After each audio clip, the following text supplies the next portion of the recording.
Atasi kekeringan tahun ini, terutama di kawasan Lumbung Padi, operasi modifikasi cuaca kembali berlangsung. Ya, salah satunya dengan hadirkan hujan buatan lewat metode menyemai awan.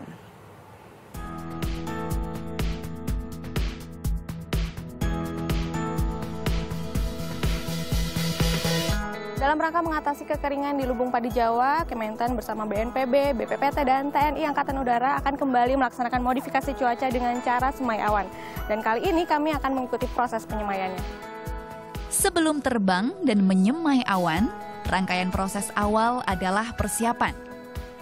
Tahap ini terdiri dari perencanaan tujuan terbang hingga perhitungan prediksi cuaca dari BMKG. Kemudian siapkan bahan utama penyemaian, berupa garam. Untuk misi hujan buatan tahun ini, tim akan menyebar 2,4 ton garam setiap hari.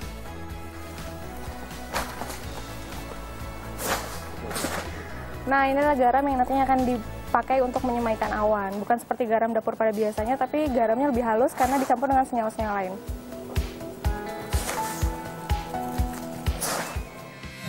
Garam jadi bahan utama karena material ini memiliki sifat inti kondensasi atau pengembunan. Teksturnya halus sehingga mudah larut dalam air. Garam juga efektif melembabkan lingkungan pertumbuhan awan. Garam kemudian dimasukkan ke dalam tabung. Tabung anti korosi ini khusus dibuat BPPT, khusus untuk menyemai awan. Boleh cerita nggak kenapa sih akhirnya memilih teknik modifikasi cuaca dengan semai awan? Iya, jadi kan pemerintah pusat dan daerah sudah melakukan banyak upaya, ya. Ada dropping air bersih, ada pembuatan embung-embung, ada pembuatan sumur dangkal, sumur dalam. Tapi kan semua itu adalah upaya-upaya dalam skala mikro, ya, per lokasi. Dan kenyataannya memang kita lihat kekeringan juga masih melanda, kemudian masyarakat juga masih butuh air. Oleh karena itu pemerintah memutuskan perlu dilakukan upaya makro untuk menjatuhkan hujan. Makanya teknologi yang tepat tentu saja adalah TMC. Tujuan terbang kali ini masih sama, yakni penyemaian awan sekitar Pulau Jawa.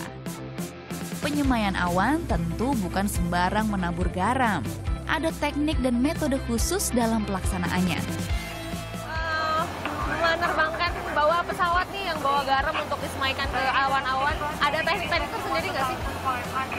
Sesuai dengan arahan dari BMKG dan BPPT untuk penebaran garam itu kita disesuaikan dengan arah angin. Jadi kalau misalnya angin menuju ke awan tersebut, kita tidak pas di awannya, kita di arah angin di mana anginnya dituju. Awan yang dituju, kita di situ di drop. Akan lebih bagus lagi kalau kita menembus awan sebetulnya. Seperti saat ini, kita akan menembus awan. Itu sangat riskan terhadap performa pesawat ataupun barang-barang yang kita bawa. Namun demikian, sebetulnya ini yang lebih efektif yang seperti ini. Dalam kesempatan ini, penyemaian berlangsung di sekitar Garut hingga Cianjur, Jawa Barat, serta daerah Tegal hingga Klaten, Jawa Tengah. Ya, ini adalah salah satu contoh awan yang bisa disemai agar bisa mempercepat hujan. Karakter awan yang bisa disemai sendiri adalah salah satunya adalah awan cumulus, berada pada ketinggian-ketinggian tertentu dan memiliki ketebalan yang cukup tebal.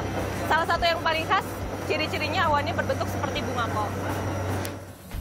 Penyemaian awan atau cloud seeding berperan untuk mempercepat terjadinya hujan. Pada awan yang telah ditentukan, garam disemaikan untuk mengikat molekul air agar awan menjadi lebih padat dan berat. Targetnya, setelah penyemaian dalam hitungan jam akan turun hujan. Ini kan kita nih menyemaikan garam dan senyawa-senyawa lain ya Pak ya? Ya. Sebenarnya itu kalau ntar udah jadi hujan bahaya nggak sih Pak buat pertanian atau penduduk? Ya biasanya kita kalau untuk masalah keamanan dari bahan ini, kita lakukan uji dari hujannya. Sebelum operasi, kita seminggu sebelum operasi, kita kita simpan airnya, kita periksa. Selama dan setelah operasi kita selalu periksa. Jadi selama ini aman atau ada dampak-dampak apa gitu Pak? Ya selama operasi kita hasilnya aman. Per penerbangan, misi semai awan berlangsung sekitar 4 jam. Atasi kekeringan terutama di kawasan Lumbung Padi tahun ini, teknik modifikasi cuaca semai awan rencananya akan berlangsung selama 3 bulan. Selain modifikasi cuaca, akan berlangsung pula pembagian pompa, serta penyediaan air bersih di sejumlah lahan pertanian. Anissa Fikasari, Muhammad Derajat melaporkan untuk NET.